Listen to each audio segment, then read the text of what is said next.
Oi, gente. Boa Boa noite. noite. Você mexeu no cabelo. Tá diva. Adorei. Oi, Bia.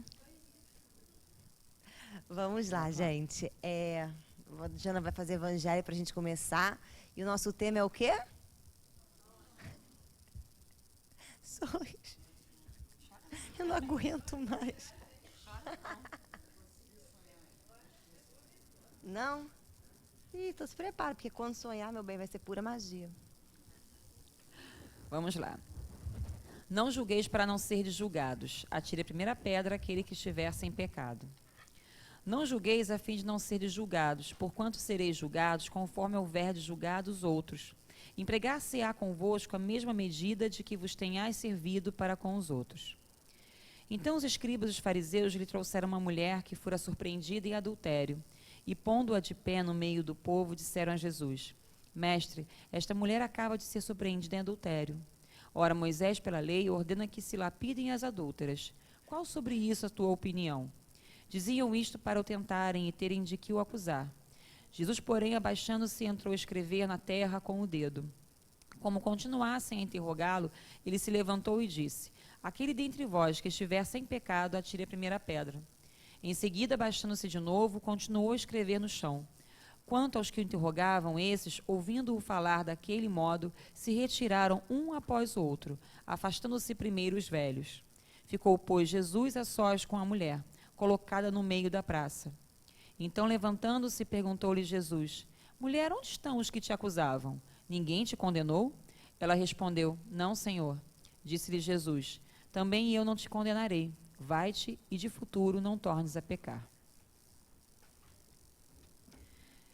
Jesus, mestre querido, Joana de Anjos, nossa mãezinha, nossa mentora, aos mentores e trabalhadores desta casa e desse trabalho, agradecemos mais uma vez a oportunidade de aqui estarmos para poder ouvir um pouquinho mais sobre nós, para que possamos ainda mais ter as ferramentas ao longo da nossa caminhada e assim chegarmos ao nosso autodescobrimento. Pedimos para que amplie nossas consciências, para que tenhamos os olhos de ver, os ouvidos de ouvir do Espírito, e que tenhamos sempre a coragem e a vontade de olhar para dentro de nós e encontrar a Ti, Senhor. Que assim seja, graças a Deus. Vamos lá, gente. A gente continua falando sobre sonhos. Nunca mais dou 8 aulas sobre o mesmo tema. Relaxa. Eu tô na terceira ou quarta e já tô morrendo. Imagina. Oi? Como assim? São 16. Eu dou 16 aulas sobre o mesmo tema. Que isso? Quando eu morrer, eu vou para o céu, com certeza. Eu tenho 2 turmas, eu repito 2 vezes a mesma coisa. Na verdade, eu nunca dou a mesma aula, sabe? Vou falar um negócio para vocês. Oi, Pri. A aula de 5 horas é completamente diferente da das 8. Eu acho que das 8 eu tô mais pura, sabe? Aí a coisa sai mais flui. Porque as das 5 horas o pessoal pena comigo. Eu fico vendo a cara das pessoas, um dia eu vou matar elas. Um dia eu vou chegar aqui e falar assim, gente, todo mundo... Morte coletiva, entendeu? Mas vamos embora, gente. Vamos falar sobre os sonhos. Eu vou relembrar só um pouquinho vocês as 2 funções dos sonhos, porque eu tenho certeza que o feriado dá amnésia na gente, né? Que bonitinho. Né? Vamos lá. Os sonhos, como a gente vinha falando, né? Eles são produtos direto do inconsciente, tá? O inconsciente cria os sonhos através dos símbolos. Então, os sonhos, eles têm uma linguagem simbólica. O que significa isso? Significa que, quando a gente vai interpretar um sonho, a gente sempre tem que estar procurando compreender o que aquilo simboliza para o sonhador, né? O que aquilo significa para ele, qual é a posição daquele elemento que apareceu no sonho na vida dele, para a gente poder entender. Então, a coisa principal é essa, né? É os símbolos. Por isso que os sonhos, aparentemente, né, tem essa cara confusa, essa cara sem nexo. Mas, em verdade, eles estão falando por símbolos. O que é falar por símbolos? Sabe quando você vai fazer mímica?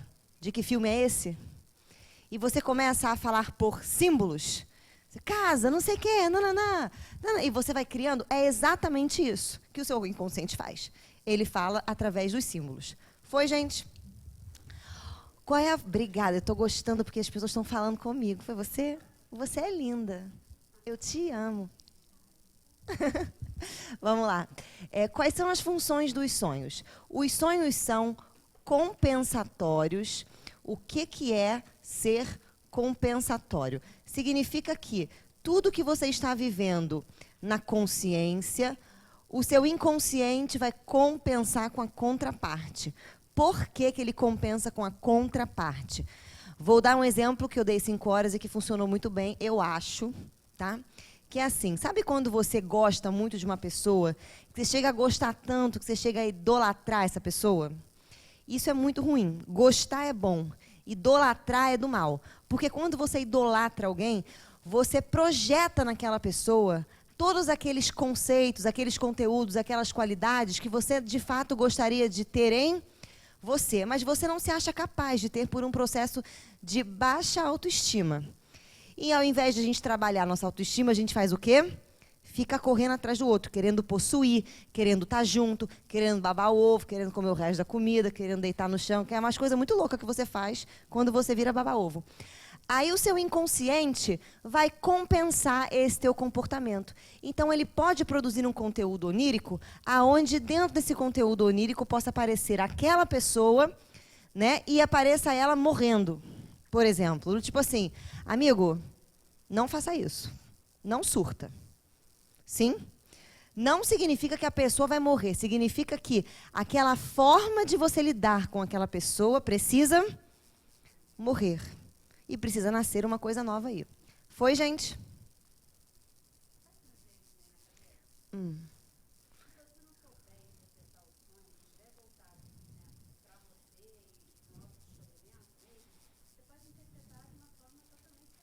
Pode. E a gente vê isso naqueles livros toscos, né? Que tem assim, dicionário dos sonhos, sonhar com bruxa, sonhar com dente, sonhar com cobra, sonhar com vassoura, sonhar com sapato. E aí a pessoa diz aquela leviandade, é isso. Aí a pessoa fica, ela interpretar ou não interpretar vai mudar alguma coisa na vida dela? Se ela interpreta errado? Não. Então, realmente não adianta. A cara dela. Então tá, né? Mas vamos lá. E como os sonhos eles são produzidos pelo seu... No seu inconsciente está, na verdade, a vida que deve ser vivida. Ou seja, estão aqueles conteúdos do seu vir a ser.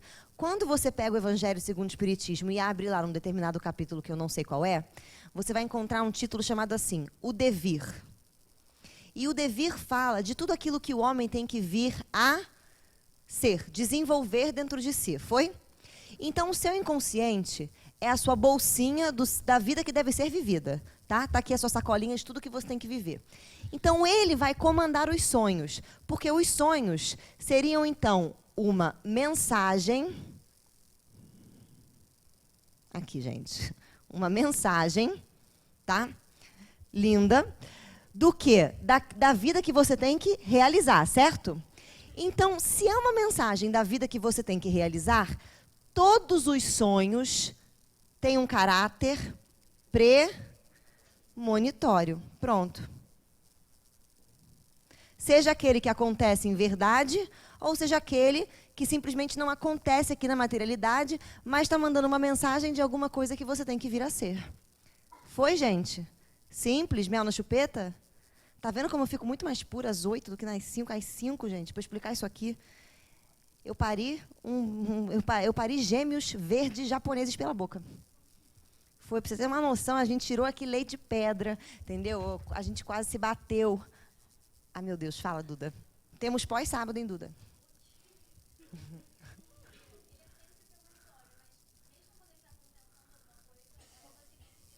Porque se está compensando, é exatamente aquilo que eu devo equilibrar em mim.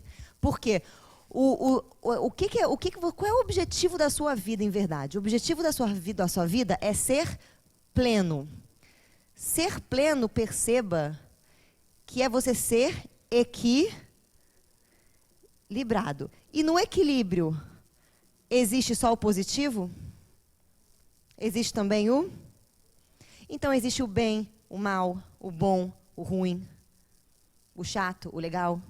Então, ele vai sempre dizer aquilo que eu tenho que vir a ser para poder me equilibrar. Foi, gente? Belezinha, belezinha? Então, tá ótimo. Vou apagar essa parte. Gente, estou tão feliz que eu expliquei aqui, olha, aqui eu posso até agora fazer uma magia. Posso. Apagarei. Olha, gente, que felicidade que eu estou sentindo. Gente, você não está entenderam entendendo. mesmo, né? Cara de paisagem, com medo de perguntar não, né? Ai, que Pelo bom. amor de Deus. Pois é, tem algumas carinhas que ficam meio assim, tipo, vale, falo ou não falo, né? Tem umas caras aí de paisagem, né? Aquelas caras de assustado. Né? Tem cara de cachorro que na chuva. Vamos lá. Vamos embora. Então, como é que vai funcionar agora o enredo do seu sonho? O que é o enredo do seu sonho? É a historinha que acontece, tá? Lembrando o que eu falei para vocês de alguns personagens que aparecem nos seus sonhos que simbolizam alguma coisa. Vocês lembram? Vamos lá. Quando você é homem e aparece um outro homem, esse homem simboliza o que seu? Só o Rafael sabe, gente. Rafael faz pós de Jung, não vale.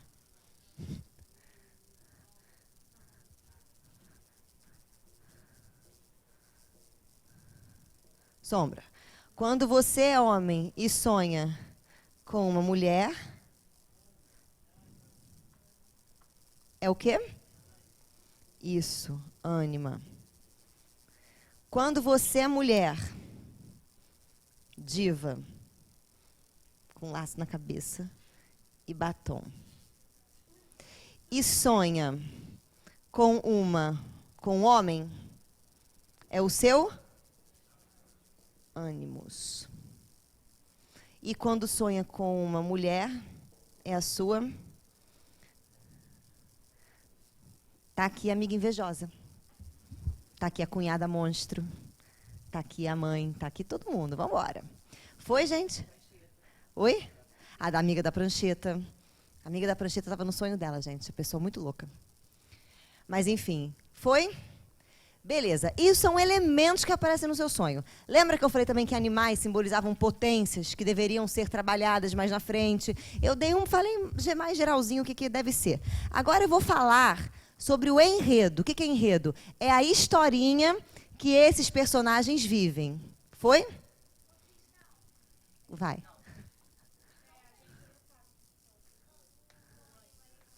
Ah, gostei. Boa pergunta. Tá vendo, gente? Tem gente acordada nesse curso. Vamos embora. O que é a ânima e o que é o ânimo? Lembrando conceitos do Psicologia 1, que recordar é viver, isso é muito importante. A ânima do homem, se o homem é homem conscientemente, o que ficou na inconsciência? A mulher. Então, a ânima do homem vai simbolizar, na verdade, a maneira pela qual ele se relaciona com os conteúdos que estão no inconsciente. As crenças e valores que estão ali dentro dele, entendeu? Ela é simbolizada pela mãe do homem. Ela age igual à mãe do homem. Como é que a mãe do homem age com o homem? Ela tira a responsabilidade dele. Tira, total. E é por isso que os homens, quando casam, têm certeza que casaram com quem? Com o capeta. Com o capeta. Porque se eles tivessem casado com a mãe, eles se separam. Se você se casou com um homem e está fazendo o papel da mãe dele, para agora, tá? Porque senão ele casava com a própria mãe. Então, isso aqui vai simbolizar a maneira pela qual o homem se relaciona com seus conteúdos do inconsciente. Sim?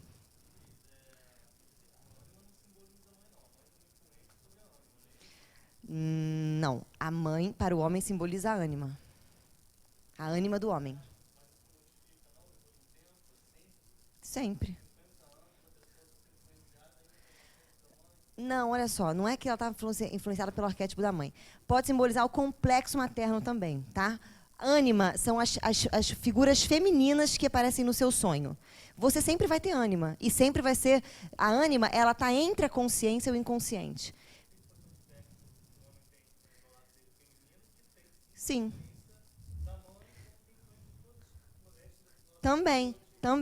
Só que ela se comporta como uma mãe. Como assim ela se comporta como uma mãe? A mãe é a origem. A mãe é aquela que dá vida. Seria, então, a ânima do homem tudo aquilo que dá vida aos conflitos que ele vai ter, às realizações que ele vai ter, às potências que ele vai tomar. Foi? Nesse sentido, sim. Nesse sentido. O ânimos da mulher. Eu gosto mais de falar do ânimos da mulher, porque é o que eu mais entendo, né, gente? Vai fazer o quê? Né? O que é o ânimos da mulher? O ânimos da mulher é a mesma coisa, é a maneira pela qual ela se relaciona com os conteúdos do inconsciente, e ele é formado por quem? Ele é formado por crenças, valores, aprendizados da educação, né? São as crenças que regem essa mulher, e a figura que ela vai ter é o pai. Por isso que existe aquela frase de que a mulher sempre vai buscar, no casamento, o pai. E quando você não é o pai da mulher, o que a mulher faz? Ela quer te consertar. E é por isso que os relacionamentos acabam. Sim? Porque isso é uma regressão à infância. Você regredir aquilo que você sempre aprendeu. Foi, gente? Quando o pai é do mal, procura o pai capeta também. Você quer ver que coisa curiosa? Existem experiências que são assim. Você tem, por exemplo, uma mãe que teve um pai que era alcoólatra. E aí a família inteira sofreu por isso. Aí a filha casa, e ela casa com um cara que bebe todo dia. Mas não espanca, mas bebe todo dia. E, cara, se repete. Se você não sai da influência do inconsciente familiar, você repete a mesma história.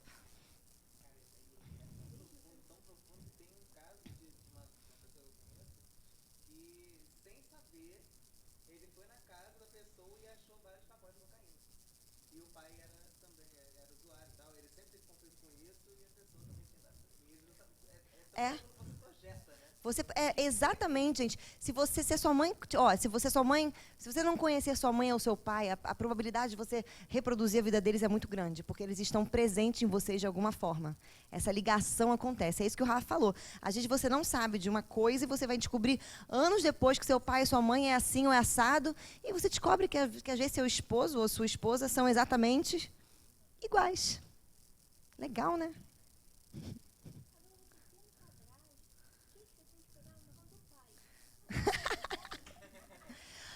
Olha a pergunta dela.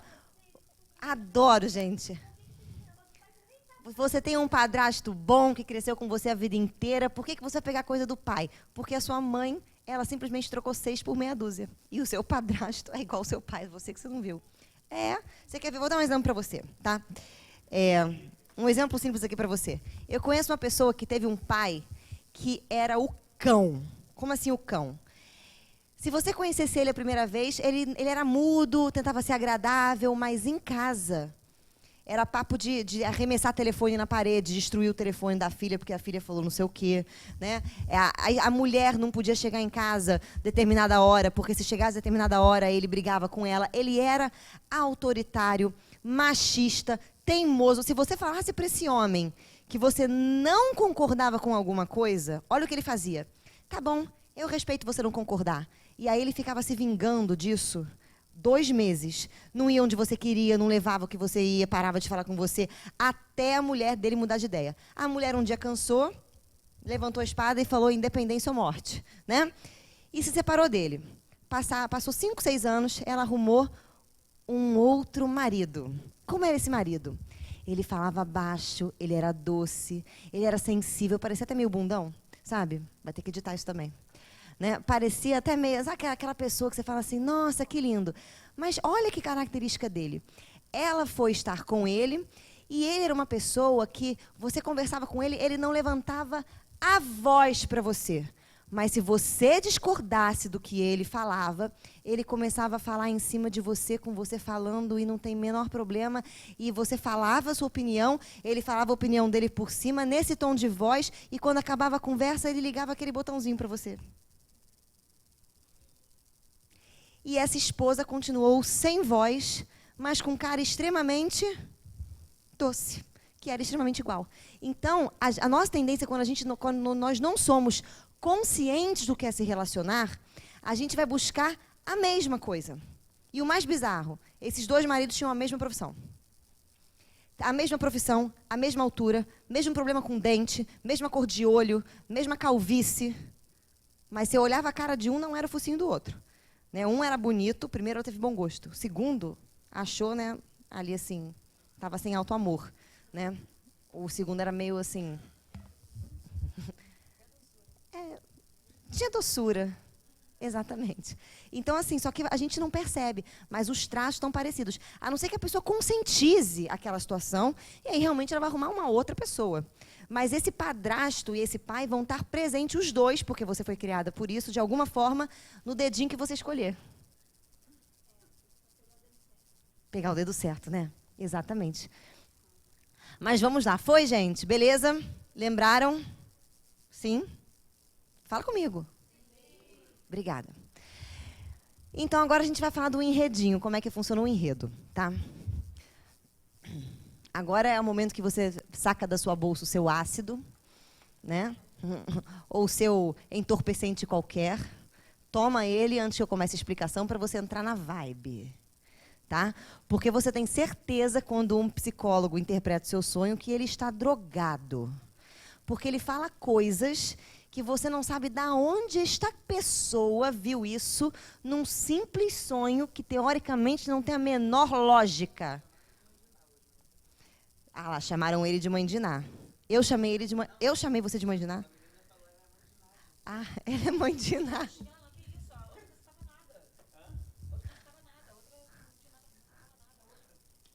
Quem? Ah, a Mãe Diná.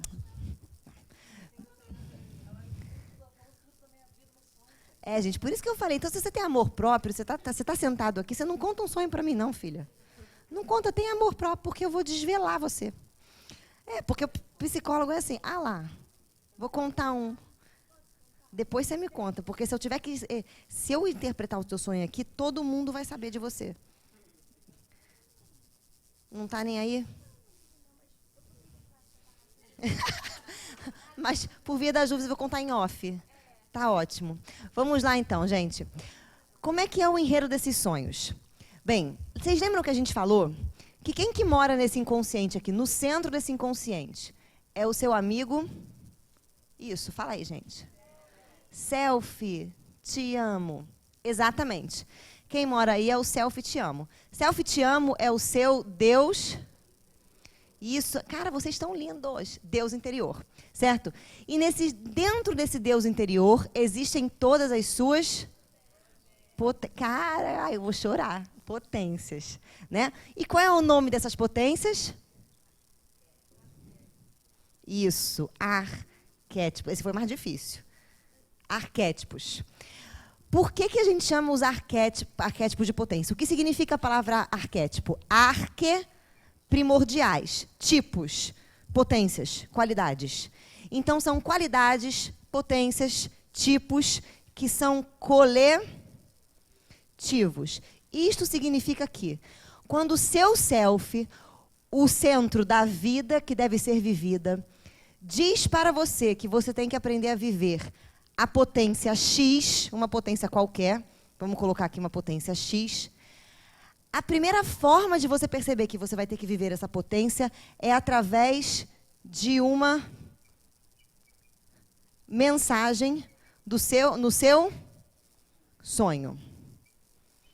Através da mensagem no seu sonho, mais as coincidências loucas que você pensa que acontecem de uma maneira louca na sua vida. Segundo Joana de Ângeles, e eu vou na frase dela, a coincidência é a presença discreta de Deus, programada para dar certa, na hora exata e nas circunstâncias ideais. Lindo, né, gente? Joana podia escrever livro, ela fala bem. Sincronicidade.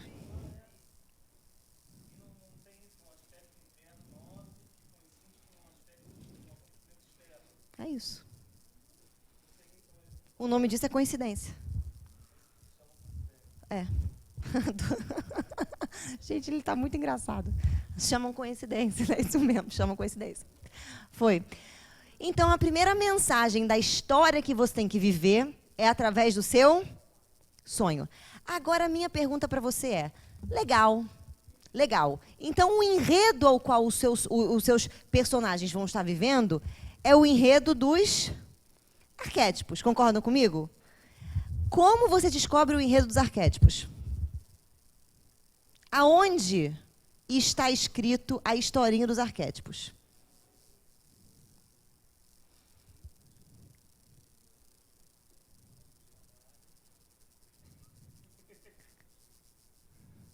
Contos de fada,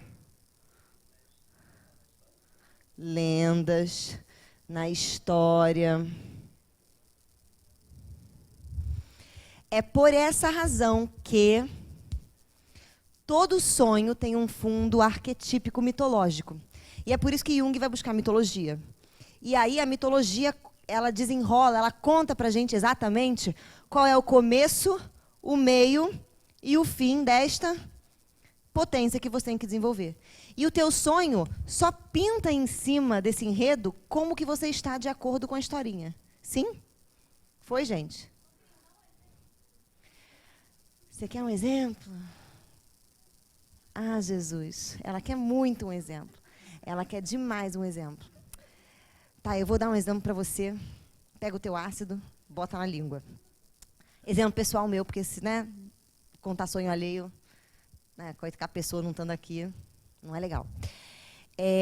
Existe um mito grego, que é o mito de Eros e Psique. O que é o mito de Eros e Psique? Eros e Psique é a história, tá? Vou botar aqui para você poder... Vocês, mulheres, leiam Eros e Psique. É a história de como a mulher encontra o amor. Qual é essa história? Psique era uma mulher muito bonita, muito bela, muito tudo de bom, como todas as mulheres são, mesmo as feias, tá? É que elas não descobriram ainda onde é que está o brilho delas. Ou descobriram, né, gente? Tem umas que descobriram e tem uns namorados bonitos, né? Tem, gente, tem umas maravilhosas. Mas vamos lá. Psique, uma mulher linda, era confundida com a deusa Afrodite. Quem é a deusa Afrodite? É a senhora da beleza. Sim, é a senhora do luxo, é a senhora afrodisíaca, né, gente? É a senhora te quero. A Afrodite era confundida com a Afrodite e era venerada pelos homens como se fosse uma deusa. Afrodite vê isso e fica como? Possessa. Quem é esta vadia desocupada que está aí com a minha cara, dizendo que sou eu?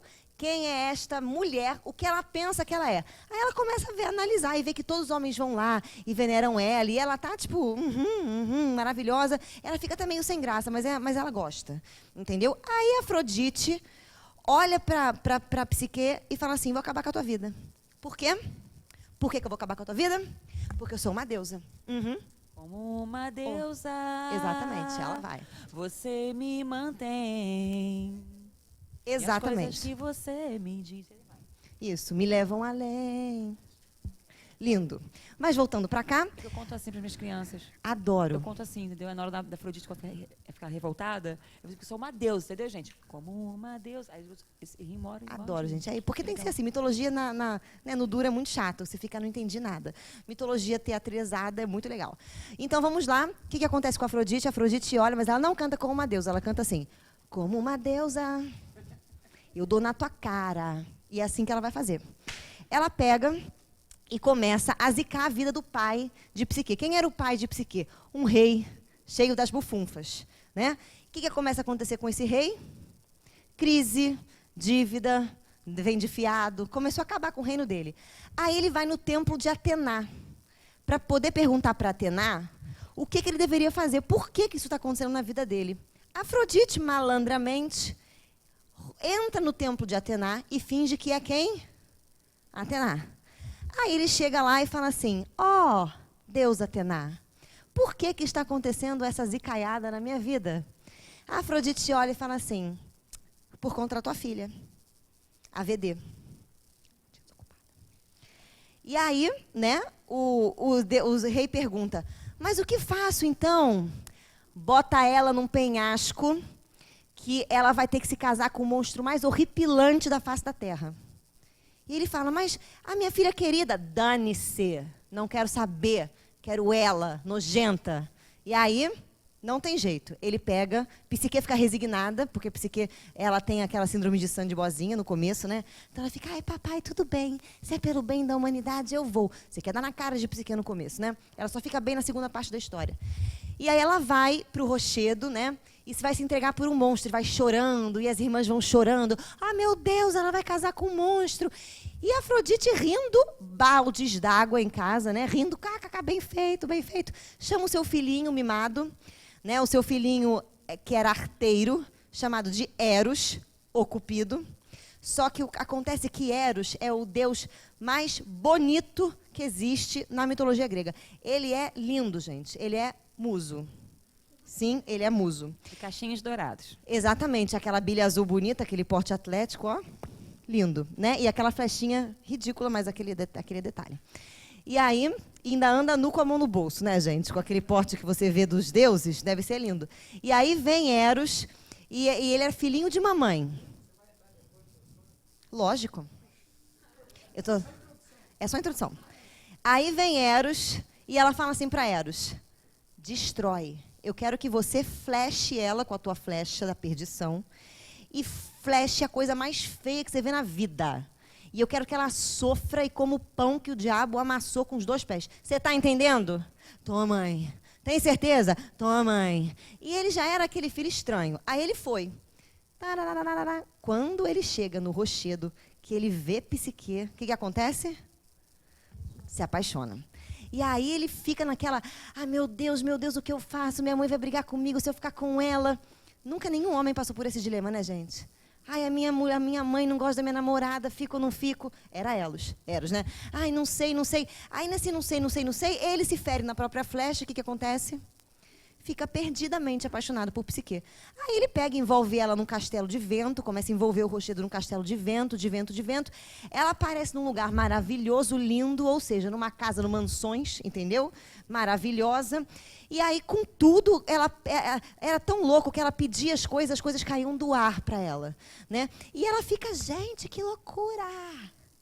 Muito doido, né? Até gostou do negócio do monstro, né? Esqueceu até. E aí, o que acontece? Eros fala assim para ela, eu quero me casar com você, mas você não pode ver a minha cara. E aí, o que ela faz? Bem, já que você me deu roupa, comida e casa lavada, e eu gostei da roupa, da comida e da casa lavada, tá linda, eu fico. E ela fica numa vida de princesa. Até que um dia as irmãs dela vão visitá-la, e quando as irmãs chegam lá e vê aquilo, não vê monstro nenhum, vê que ela não morreu, o que elas fazem? Tem caroço nesse angu. Olha, querida, se o seu marido não deixa você ver a cara dele, ou ele é horripilante, um bode horroroso, ou ele tem outra, está mentindo. E aí Psique, que era Sandy inocente, fica, ai, gente, ai, que loucura, eu vou contar pro Eros. Aí conta pro Eros, Eros, a minha irmã falou, sua irmã é doente, sua irmã é louca, não liga pra ela. Ah, tá bom, eu não vou ligar. Aí chama as irmãs de novo, as irmãs cutucam ela, aí tem uma hora que ela não aguenta.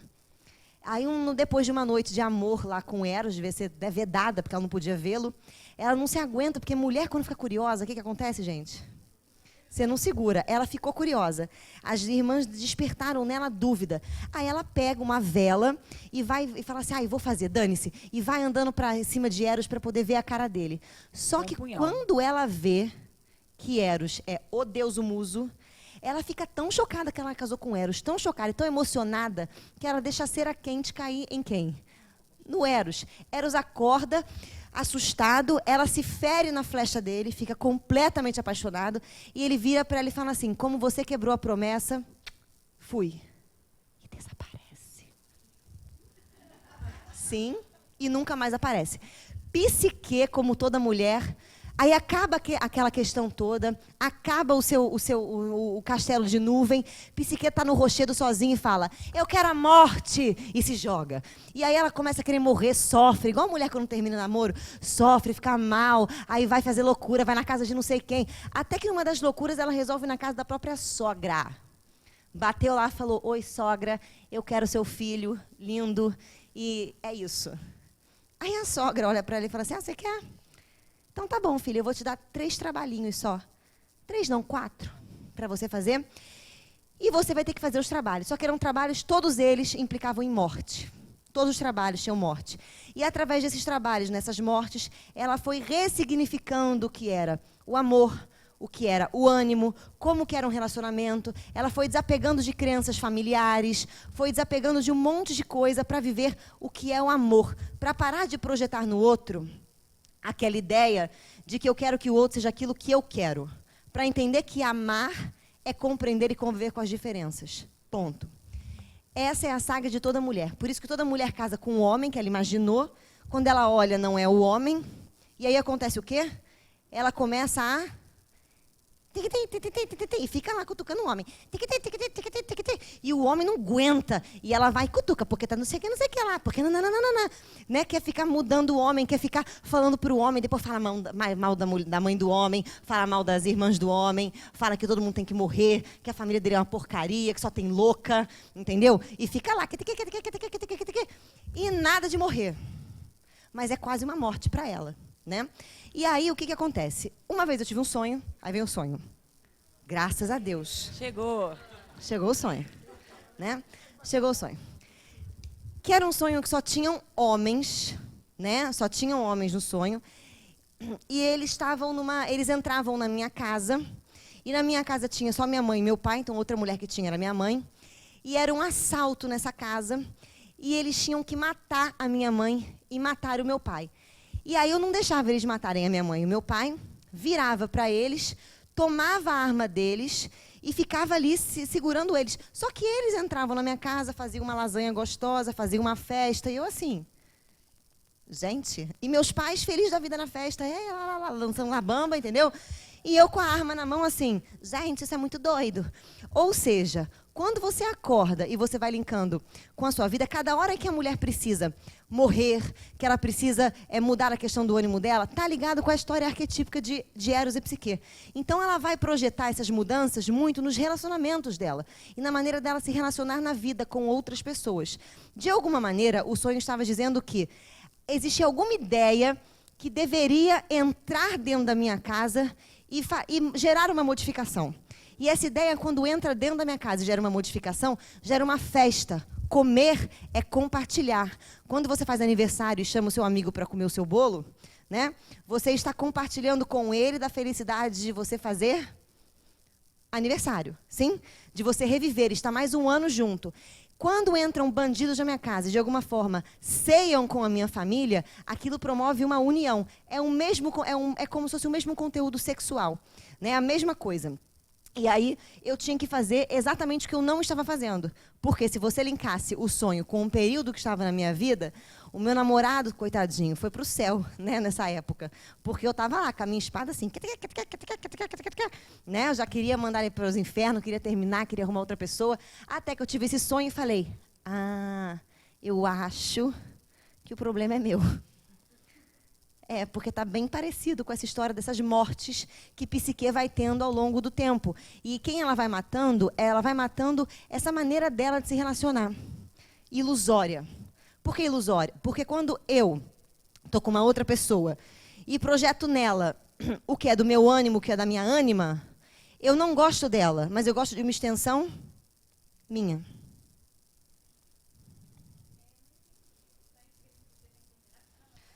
Não, gente, que eu tinha que matar a ideia que queria que eu terminasse com ele, porque a ideia que eu queria que terminasse com ele era uma ideia do meu ânimo primitivo, e não de uma transformação que eu tive. Entende o que eu estou querendo dizer? Para você não terminar um relacionamento, olha só, vou dar um exemplo aqui. Existia um ritual na Babilônia Antiga que chamava prostituição sagrada. O que era isso? A mulher, antes de casar, ela passava no templo da cidade e ela passava a noite com o primeiro estrangeiro que aparecesse. Depois ela casava. Para que significava isso? Para a mulher não casar e ficar projetando no outro aquilo que ela quer. Porque cada vez que ela fazia isso, ela lembrava do forasteiro, e o forasteiro, o estrangeiro, simboliza aquele outro tipo de conteúdo que entra em mim para me modificar, para eu poder ter um relacionamento saudável. Entendeu? Era esse forasteiro que tinha que existir dentro do meu sonho. Eram esses bandidos que entravam, que eu precisava ali reformular alguma questão. Sim, porque senão eu ia continuar exigindo que meu namorado fosse aquilo que eu queria que ele fosse. A mudança, exatamente, o sonho é isso. E é o que a gente não faz. Né? A gente fica ali. Então, o sonho é uma mensagem daquilo que ia acontecer. E aconteceu realmente, porque a gente para pensar, né, a culpa dos nossos maridos, por exemplo. Né? Mulheres sabem, serem do jeito que são é de quem? Fala aí. Da mãe. Fala baixo que a mãe pode estar perto. Então, você só fala assim, da mãe. Mas então a mulher vai ter sempre problema com sogra. E isso é arquetípico. Sim?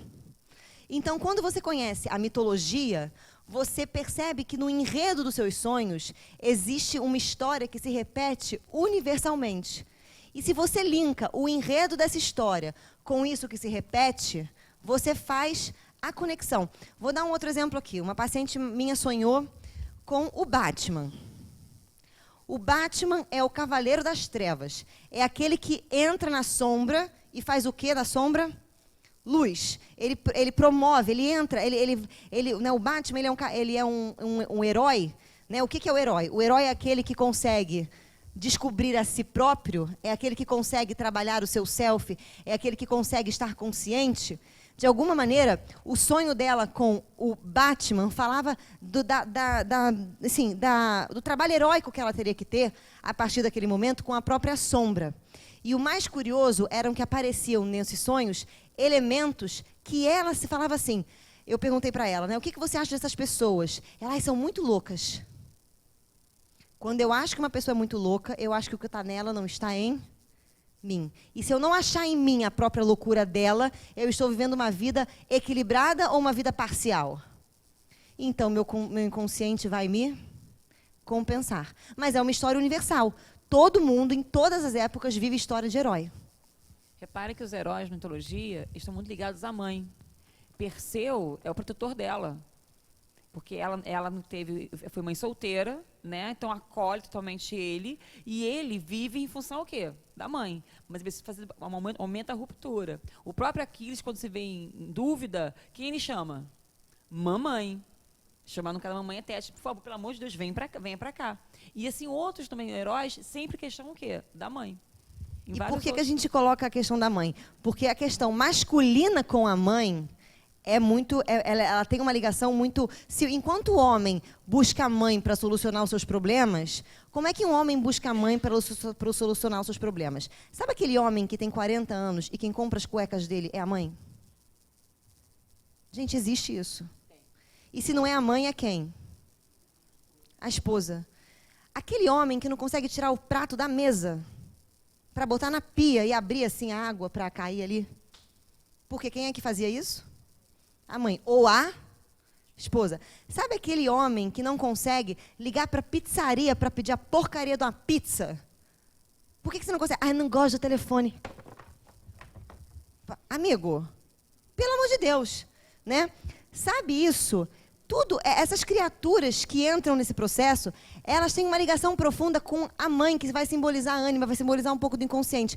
Enquanto esse homem não faz a saga do herói, não vai ver uma vida procurar a sua independência, ele não sai ali daquela mesmice. E isso é super difícil. Enquanto a mulher não sai das ideias do pai dela, o homem não sai da proteção da mãe. Oi.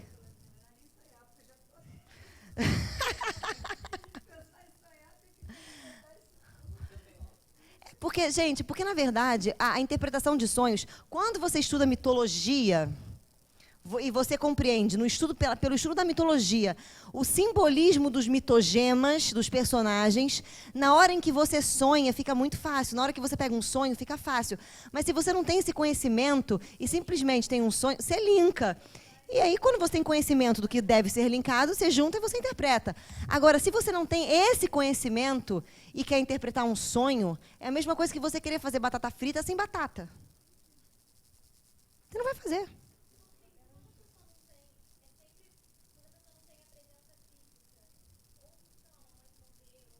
Ela tem.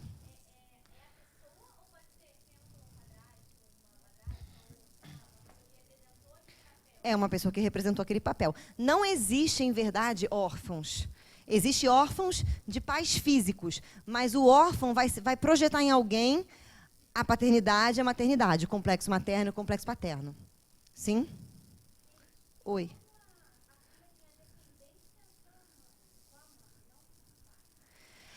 A filha... na verdade, assim, a filha vai ter dependência da mãe em que sentido? Quando ela vive a vida da mãe, quando ela quer dar pitaco na vida da mãe, quando ela quer consertar a vida da mãe, ou quando ela faz a mesma coisa que a mãe. Então, a mãe, por exemplo, ela se espelha muito na mãe, ou quando ela abomina a mãe.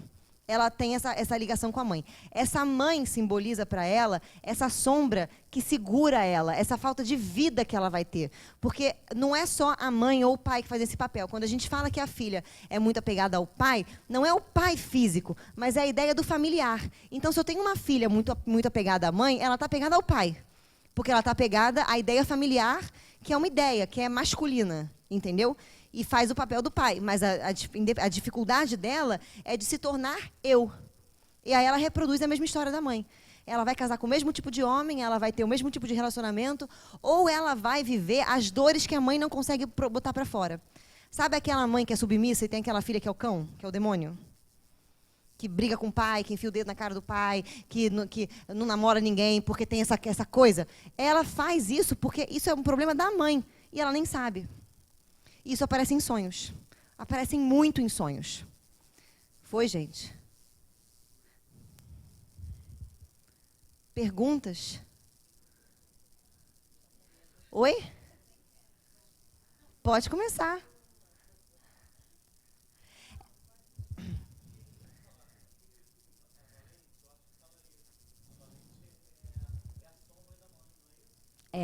Na verdade, a Valente... Vocês viram Brave? O filme Valente, aquela menina cabeluda da Disney, gente, cabelo vermelho, ruiva. Não parece um fluff a menina, né, gente? É um cabelo que se eu tivesse aquilo, eu fazia umas progressivas.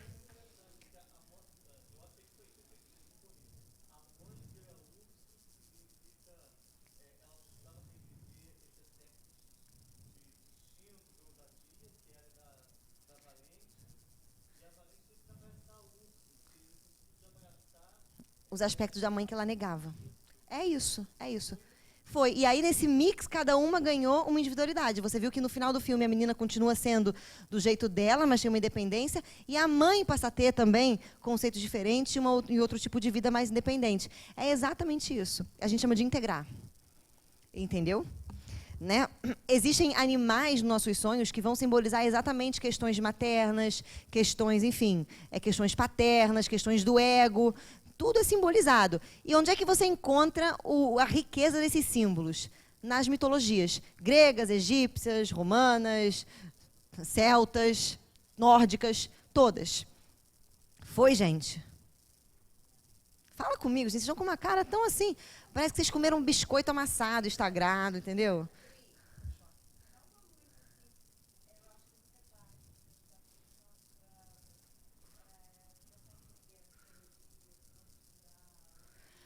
Muito bom. Olha, vamos lá. Uma luz para a gente começar a entender a mitologia. Se vocês pegarem o livro... eu vou até pegar para vocês verem, tá? É porque, em verdade, qual é o problema que a gente encontra aqui no âmbito religioso? As pessoas, os espíritas, não o espiritismo, os espíritas, que são muito tradicionais, eles são muito resistentes a muitas coisas. E eles perdem valorosas oportunidades que estão presentes nas obras espíritas por preconceito. Uma dessas coisas que a gente pode dizer é, por exemplo, André Luiz. Se você pegar aqui no André Luiz, no livro Evolução em Dois Mundos, você vai encontrar... Eu vou botar aqui para vocês verem. Peraí.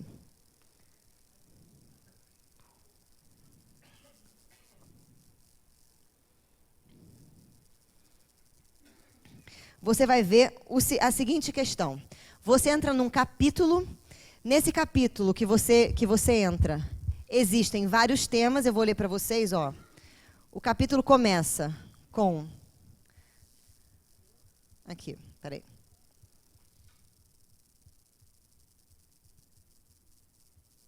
O capítulo desgraçado de grande, né? Aqui. Mecanismos da mente. Capítulo 16 do Evolução em Dois Mundos. Subtemas. Alma e corpo. Secção da medula. Recuperação dos reflexos. Importância da encefalização. Não é esse capítulo, peraí. Eu passei. Mediunidade e corpo espiritual. Capítulo 17. A aura humana. Mediunidade inicial. Sono e desprendimento, aspectos do desprendimento, mediunidade espontânea, formação da mitologia, função da doutrina espírita. Existe aqui um autor espírita que fala da importância da mitologia. Onde vocês estudam mitologia na casa espírita? É proibido. É proibido, porque não é espiritismo, porque o mito era... Porque as pessoas acham que mito é a religião politeísta dos gregos. Mas o mito, em verdade, é a riqueza de manancial dos nossos próprios arquétipos. Todo livro de Joana que você pega tem um mito. Todo livro. Ela fala do mito de Perseu, ela fala do mito do rei Midas, ela fala em mito em todos os livros, você vai encontrar um mito ou um ditado sábios da sabedoria chinesa antiga, porque a Joana, ela percebe isso. Né? Você percebe que no próprio livro do, se eu não me engano, não sei se é no Mecanismo da Mediunidade, ou no livro de André Luiz, que Emmanuel faz o prefácio, ele conta um mito do peixinho vermelho, né, que sai para o oceano e que descobre o mundo. Então, assim, é tipo Nemo, ele só não se perde. Oi? É o Mecanismo da Mediunidade. Só que nós não fazemos esse estudo aqui, por conta de um preconceito que existe. Mas, em verdade, se você quiser começar a estudar mitologia e fazer esse link, existem diversos livros que fazem isso. Um deles é a Mitologia Simbólica, que é um livro desse tamanho, né? É Maria Zélia, acho que é Alvarenga, a autora. Isso. Que vai fazer um link, por exemplo, vai contar um mitogema de Zeus e vai explicar que Zeus é o nascimento do seu self, por que o Zeus, o Deus, que é o teu self, quando ele vai traindo e vai tendo várias mulheres, ele vai criando, ele vai gerando potências. Aí você começa a compreender que muitas das vezes o conteúdo simbólico, sexual, está falando de potências que estão por vir a ser, não está falando que você tem que ir lá pegar fulaninho, ou sei lá, com fulaninho. Está falando uma coisa muito mais profunda e que até o próprio ato sexual físico do ser humano tem profundidade psicológica. Você simplesmente não faz sexo porque você tem vontade de fazer sexo. Você faz sexo porque você tem vontade de transitar conteúdos psíquicos e produzir alguma coisa em você. Só que você não sabe disso. E se manifesta como impulsos, se manifesta como vontade no corpo. Nós temos... Lembra que eu falei para vocês que a gente tem fome e não sabe fome do que a gente tem? Jesus foi muito claro quando ele falou no Sermão da Montanha. Bem-aventurados os que têm fome e sede de justiça, porque serão saciados. E a gente não pensa no ato de comer. Jesus simbolizou uma parábola que foi a última ceia, quando ele deu o vinho e falou, eis aqui, né, o meu sangue, né, e eis aqui o meu corpo. E aí ele faz todo um ritual. E a gente perdeu isso. Então, o estudo disso é muito importante. Você vê isso em livros de mitologia, que trabalham a mitologia. Tem o Junito Brandão, que é fantástico. São 3 volumes de mitologia. No primeiro volume, ele explica o que é um mito, como é que o mito se trabalha na psique, como é que o mito aparece no sonho, como é que o mito aparece na vida. Se a gente parar para pensar, para olhar aqui para o nosso planeta, nós estamos vivendo um mito. Todos nós aqui. Que mito que a gente está vivendo? Vou fazer uma pergunta simples aqui para vocês. De 2009 para cá, antes de 2009, de 2005 para cá, começaram a explodir filmes, né, de uma determinada características que vocês podem me dizer.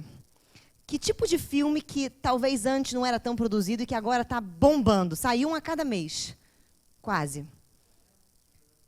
De super-herói.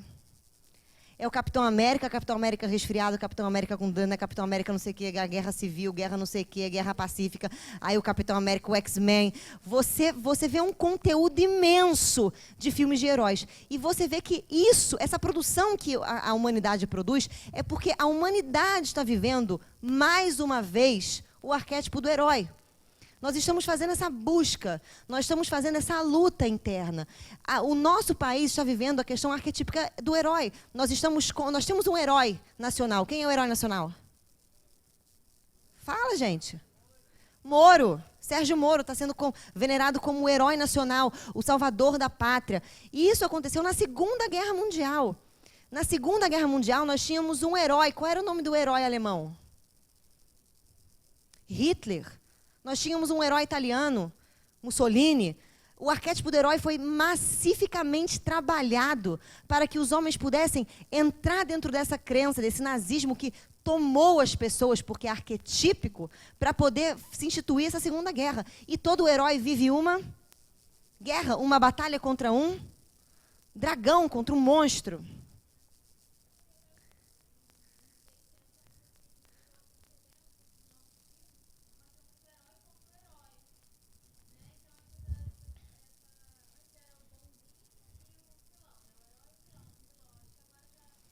Sim.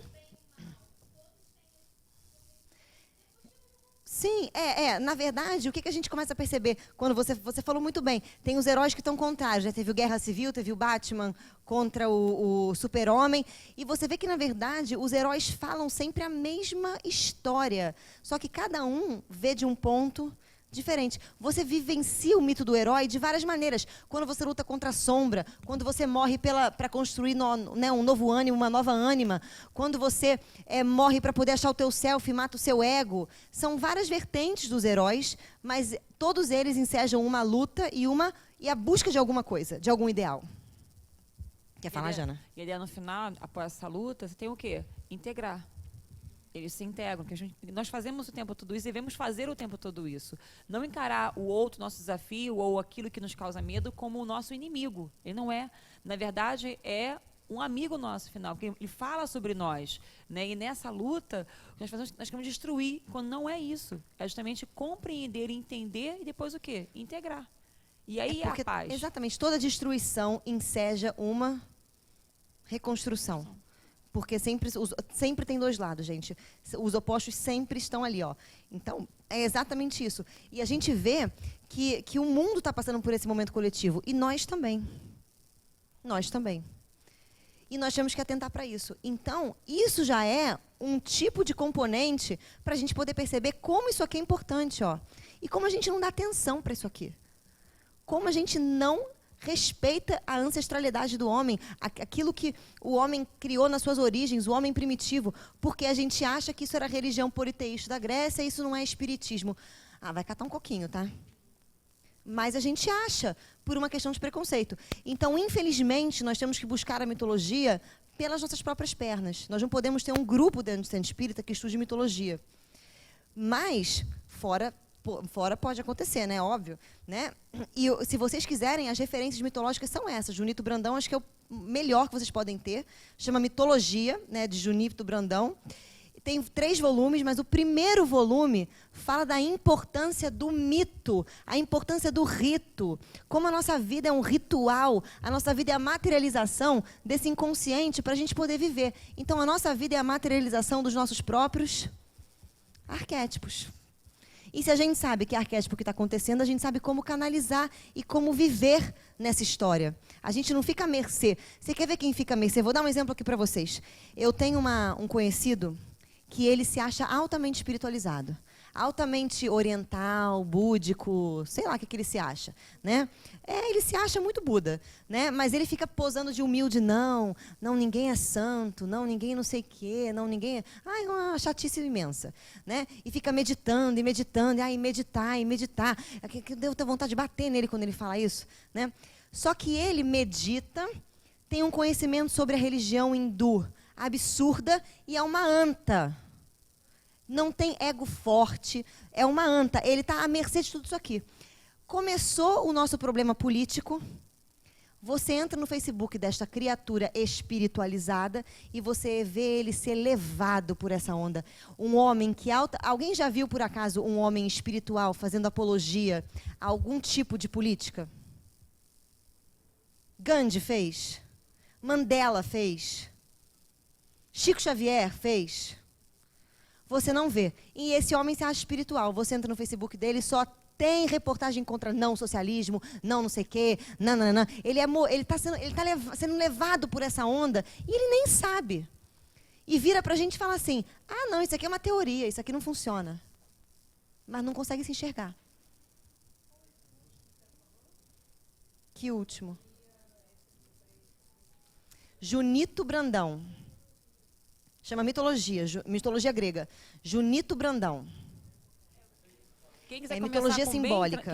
Quem, no caso, achar o Junito um pouquinho mais complicado, tem um que é bem legal, bem simples para começar, que é o Livro de Ouro da Mitologia. Esse é um clássico que tem pela Martin Claret, tem pela Núclea de Ouro. Né? Mas ele conta a mitologia. Mitologia, pois é, mas quem quiser começar assim... Mas aí você vai conhecer os mitos. Se você ler o Junito Brandão, ele vai explicar os mitos à luz da psicologia. O que fica melhor, ele conta o mito e explica o mito. Eu prefiro isso, porque se você for ler um mito por ler um mito, você vai ler lá, aí Dionísio nasce da perna de Zeus, você vai ficar com aquela cara assim, tipo... Oi? Não, pega assim, o Junito consegue, o Junito é mais tranquilo. Não, ele se acha espiritualista, mas ele é tomado por essa onda da política, o tempo inteiro. Total, total.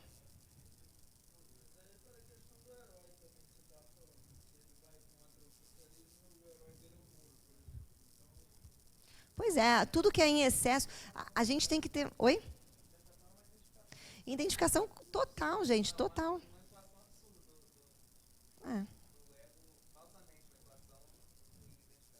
Mas a gente procura se identificar. Então, a gente tem que estar muito atento. É muito importante essa questão. Para estudar essa parte dos sonhos, eu aconselho você a não estudar. Porque se eu fosse indicar para você...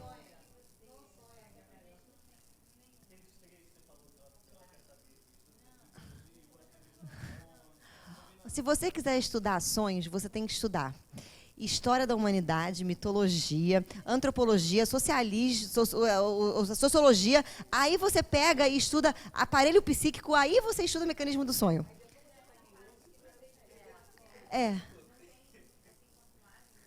Não tem compilado em livro nenhum. Tem um livro de Jung, tá? Que é esse aqui, ó, Vida Simbólica, que existe aqui dentro 5 conferências que ele dá, e nenhuma delas ele fala um pouco sobre os sonhos. E ele fala bem melhor do que eu, óbvio, né? Mas dá para entender, porque ele está conversando com gente leiga, sabe? Com gente que não é psicólogo, então ele está falando de uma maneira simples, dá para entender. Mas, para ter conhecimento sobre os sonhos, você tem que estudar muita coisa. Aqui a gente está só passando para a gente poder perceber a importância que é. E por que eu estou fazendo questão de dar ênfase nisso? Porque nós não damos importância.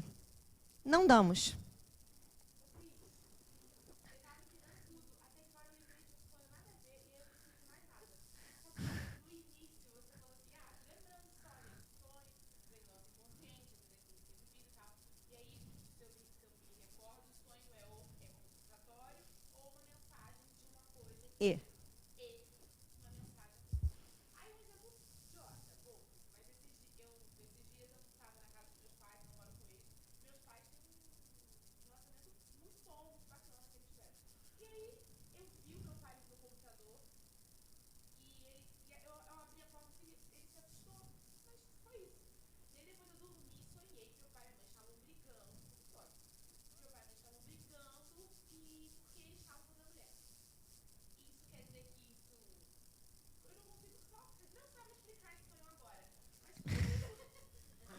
Dá até medo, né, gente?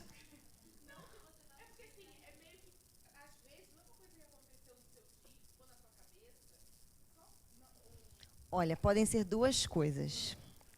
Uma é, talvez isso possa ser uma crença escondida da sua mãe que você captou, entendeu? E aí apareceu para você em forma de sonho. E a outra coisa é, talvez possa ser que eu sonho com você, tá? Que o seu pai precisa estar com outra mulher. O que é isso? Quando o seu pai psicológico para de se relacionar com a sua mãe, se relaciona com outras mulheres, ele agrega valor àquilo que ele é, que ele representa em você. Vamos supor que meu pai, ele acredite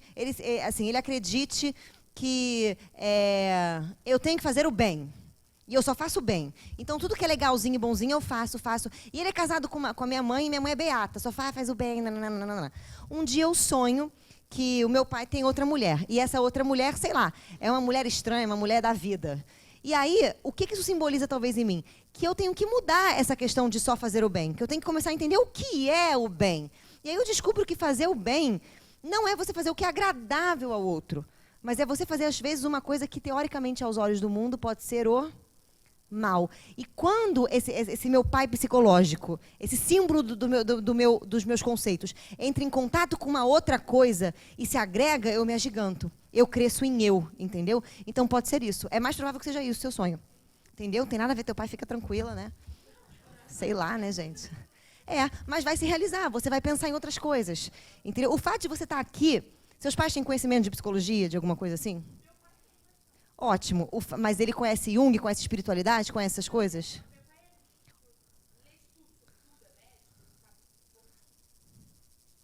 Ótimo. E talvez você esteja vindo buscar alguma outra coisa que agregue nessa coisa que você já tenha. Entendeu? Pode ser. Entendeu? Foi, gente. Então, eu vou pedir uma coisa para vocês que eu pedi na outra turma, para a gente poder encerrar o nosso tema de sonhos. Eu vou pedir para vocês escreverem o que vocês têm, o que vocês querem saber sobre sonhos. Por exemplo, sonho com isso, sonho com aquilo, para a gente poder ir fazendo aqui uma explicação básica para a gente poder agregar conhecimento simbólico nas nossas aulas. Foi, gente? Então tá, você escreve no papel, depois vocês me dão. Aí eu vou organizar as aulas para dividir. Pode dar quando você quiser. Eu preferia que, né, se você pudesse me dar hoje, ia ser bom, porque eu só tenho um papel, então vai ser o papel da próxima aula. Né, porque o pessoal foi embora. Pode.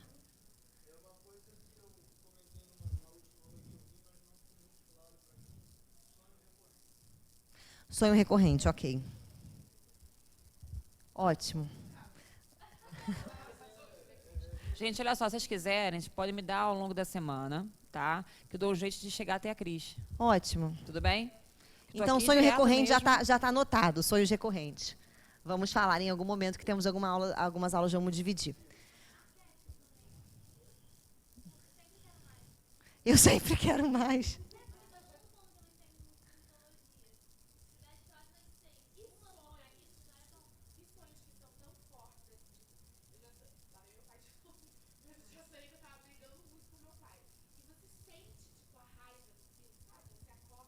Você é uma boa filha? Tá aí o teu problema.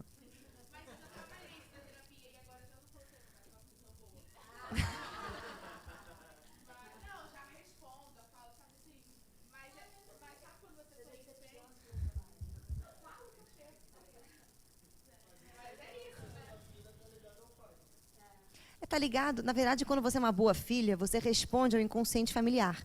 Quando você vira uma filha revoltada, você pelo menos questiona esse inconsciente familiar e acha o seu eu. Entendeu? Sim.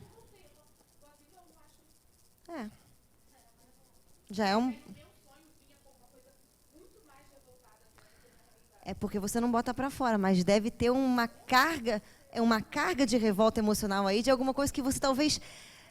Possa ser que você fale assim, por exemplo, isso, não acho isso. E, na verdade, você quer a afirmação. Você gostaria que eles falassem assim, porque quem é muito boa filha, quando vira revoltada, tem um pouco de complexo de culpa. Fica meio tipo, ai, meu Deus, eu vou magoar meus pais. Né? E aí o que acontece? Essa raiva, essa coisa não é posta para fora, porque, no fundo, eu quero rebater, mas quero que eles falem assim, bravo, mudaremos a nossa criança amanhã. Pronto, somos outras pessoas. Só que aí... a gente não faz, entendeu? E essa raiva se manifesta no seu sonho como essa ira, porque raiva é poder.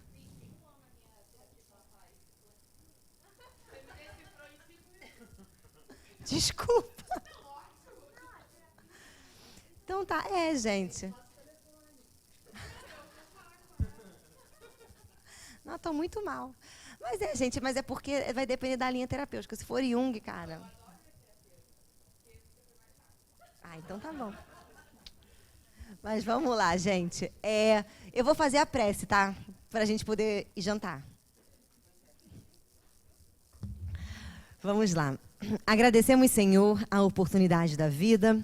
Agradecemos aos nossos queridos mentores que nos auxiliam e pedimos que possamos continuar nesse caminho desses conhecimentos que para os nossos olhos agora parecem dificultosos, parecem complicados, mas que em verdade com o nosso esforço, com o nosso afinco, com a nossa compreensão e com a nossa perseverança vão se tornando cada vez mais claros, abrindo novos caminhos e novas perspectivas para a nossa vida. Então assim pedimos, querida veneranda, permaneça conosco, nos guiando nesse caminho de autoencontro. Graças a Deus. Obrigada, gente. Até a próxima quinta.